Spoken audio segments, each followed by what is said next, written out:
السلام علیکم dear students and parents. I am Amna, teacher of class 6. Dear students, آج کا جو ہمارا ٹاپک ہے تخلیقی کام یا پھر منظر کشی بھی کہہ سکتے ہیں. یہاں جو ہمیں تصویر دکھائی گئی ہے کہ ایک بوڑھی عورت بیٹھی ہوئی ہے باغ میں, اس کے پاس ان کا دھاگا ہے اور ایک بلی بھی ہے. یہ عورت روز باغ میں جاتی ہے سویٹر بننے. ایک دن اسے خیال آیا کہ کیوں نہ وہ اپنی بلی کو بھی اپنے ساتھ لے جائے. بلی بھی اس کے پاس کھیل رہی ہوتی ہے کہ اچانک سے بلی کی نظر ان کے دھاگے پر پڑتی ہے اور وہ اسے گیند سمجھ کر اس کے ساتھ کھیلنے لگ جاتی ہے. جیسے ہی وہ اس کے ساتھ کھیلنا شروع کرتی ہے تو ان کا دھاگا کھلنے لگتا ہے.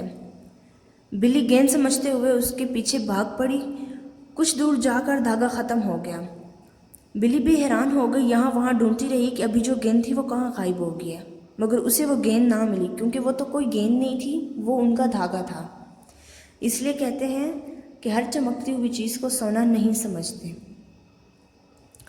جو اسٹوڈنٹس, میں امید کرتی ہوں کہ آپ کو یہ سمجھ آ گیا ہوگا اچھے طریقے سے, اور اسی طرح آپ نے صفحہ نمبر 11 اور صفحہ نمبر 13 کی منظر کشی بھی خود ہی کرنی ہے.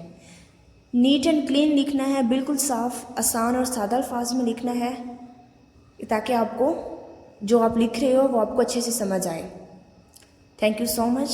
اللہ حافظ اسٹوڈنٹس.